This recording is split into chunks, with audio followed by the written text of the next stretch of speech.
Hello everyone, Kirk here from Creation Station, here with my good bud Brad. How you doing? And first time collaborator on Creation Station. And today we're listening to Dream Theater. This one right Brand here. new album, Astonishing.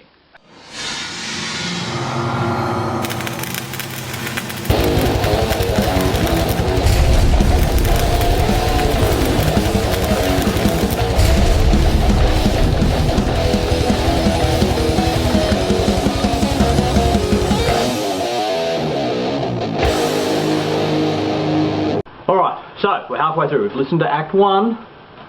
Yes. Thoughts? My thoughts, my first thoughts, it's very interesting to have to read as well as listen to the music. It's not a bad thing, but it's just, if you didn't do that, you wouldn't know where anything is and you'd be lost. So the lyric book is all set out. It's laid out as to who's speaking which part, except they're all Labrie singing, so it's kind of interesting because sometimes some of the voices he's put some changes in. Nefarious is very cool, sort of put on a bit of a different voice. Some of them there's not, so you really have to be following and working out what's going on. But at this point, bit of a cliffhanger at the end of Act 1. It's a good story. He's drawn us into the story. There's some. So we've got Nefarious about to go the double cross on his daughter. It's very ballady indeed, which is not a bad thing. But I also have to mention that James Labrie has to really carry this album because it's really all about him. There's a lot on Labrie, and it's interesting. I'm not saying it's based around him having to sing 15 different freaking characters, so he'd really have to perform. Yeah. I find it interesting. And I'm not saying that he can't. He probably can. I find it interesting that the liner notes, the music's written purely by Petrucci and Jordan. Lyrics are all Petrucci, so apparently spent like a year working on this story. It's damn in depth. So overall thoughts, I don't know. So first impression. What have you got here? Ooh, very epic shifting turnout. Yeah. So the first part was a dystopian overture or whatever it's called. So I'd say very classic Dream Theater. I really like the Nomax. The funny. Nomax is an interesting concept. Yeah, that type of type of stuff. I must admit, I expected to hear something like Muzak coming out of them because I'm assuming it's like soothing music to keep the masses at bay. But some weird dubsteppy. Don't know what you want to call it.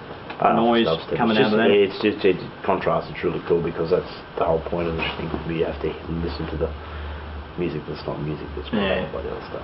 I think overall for me, like, it's going to be a grower, this one. I think it's going to be a bit of a slow burner. There's some points that really... That's what she said.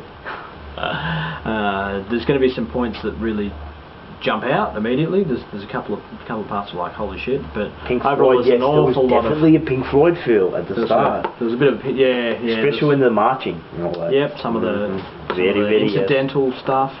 But they've put a lot of effort in to build up the atmosphere of it all. Lord N. Vision of Russell. There was some point, so hang on, I need to get the CD. Oh, that's right. Proper song title. There's a vision of Russell Crowe at one bit where it's La Misery. Yeah, what are we saying? That was The Answer. So, I definitely got visions of kind of 6 degrees. Oh yeah, I know that bit. That was pretty good.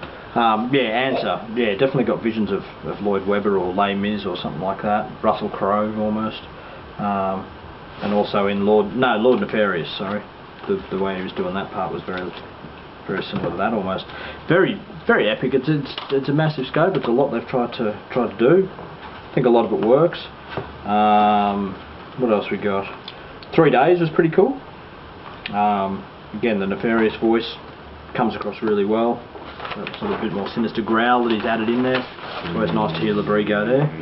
There was a very, very cool. There's definitely a lot of parallels to Sensor and Memory, sort of their last concept album, I suppose. Really, there's only a few bars, but there's awesome sort of New Orleans dirgy jazz breakdown in the end of one of them. In the end of 3 Days, that was very cool.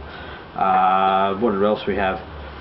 Really liked the beginning of Life Left Behind. Had a very haunting sort of piano intro that was really, really, really cool. Ravenskill, similar. And then they really did some cool stuff with the dialogue because there's some really fast-paced switching conversation happening. They panned it across the speakers. And that's where James Labrie has to really pick his A game, which he will have because he's good at it. I'm not saying he's bad. I'm just saying he has to do really well. At this point, I'd say a lot of anticipation. What's going to happen in the second half? Very thinking. Act 2. 1, 2. Let's do this. One final thought. New beginning. That one was really cool. What was New Beginning? That was that last, well, no, before Road Revolution.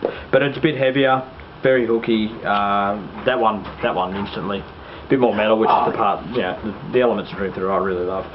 And some really nice double kick work from old mate.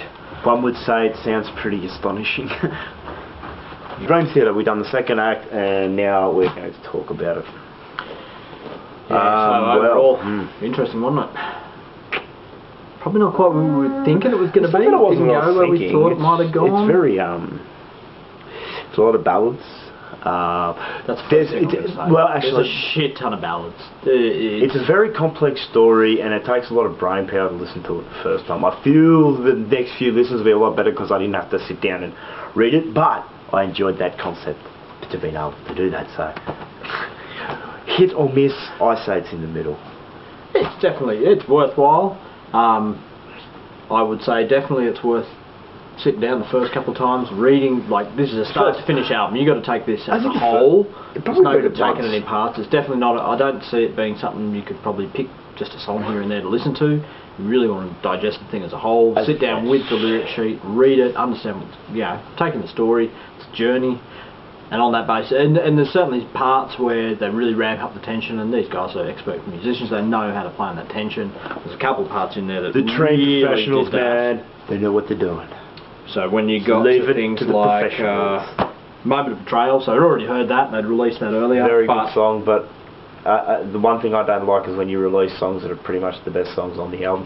But what I was going to say, they're really good songs. There's a few other better ones, but yeah, Moment of Betrayal, when you hear it in context, it's very tense. That tension really comes through a lot more, and the emotion of that song. What's going to happen? I'm not going to spoil it by saying what happens in the story, because I suggest don't read ahead with the lyrics. Sit down with the whole thing. Spoiler alert, because otherwise is not here, because there's no spoilers. And yeah, the story, it does add weight to the music in the good parts where it really carries through. A little bit more Heaven's weight. Code, really cool again. Lots of tension in the music there. There's some little sort of 007 chords in the middle there. Kind of James Bondy kind of sounding thing there. Then we get to Begin Again, and it's like another ballad. Really? Another ballad? Path that Divides. That one wasn't too bad. No, the last bit of going into pretty guitar, good. And it picks up nicely. And then you get like the whole, there's a kind of almost Highlander Queen kind of thing going on. Walking Shadow, that was good. There was the very impassioned vocal delivery in that one, very cool. And then Our New World is probably the last decent song. It's kind of a very more pop orientated kind of a thing, or your pop rock kind of Van Halen type of deal to that one. That one, yes. And then The Astonishing, to be honest, was a bit of a flat ending for me, like very typical kind of an ending. Kirk could sort of guess where it was going to go, but very predictable chords. After 2 hours of music, I guess you can get away with that. But as a whole, yeah, I mean, you can't complain. You're paying the price of a normal album anyway. You're definitely getting your value for money. It's interesting. There's a lot less solos and probably instrumentation. So I would say they've taken a different approach. They've, in terms of they've really approached this as a rock opera. He says, Dane, it's called a concept album. It was a concept. That's all I'm going to say. No, but yes, it was a concept album they tried, and I enjoy that bands are willing to do that, especially Dream Theater, because if any band's going to pull something like that off, it's going to be Dream Theater. Interesting to see how it's received when they do their tour and they play start to finish. That was good. I suspect they'll Dystopia, Megadeth. There'll be a video up for that one. Watch that one. We'll do something on that later. It's a fatal illusion. Very cool. I enjoyed that. So yeah, thanks for watching. Closing, that's us. Definitely buy it and check it out. Thanks for watching, guys. If you like it, hit the like button. If you thought it was stupid, Creation Station. Down. Creation Station. Watch some of the other videos. There'll be links to that. Yeah, subscribe if you dig that sort of shit. Link. And if you want to jam, hit us up, man. Like, let's jam. Let's rock. Strawberry.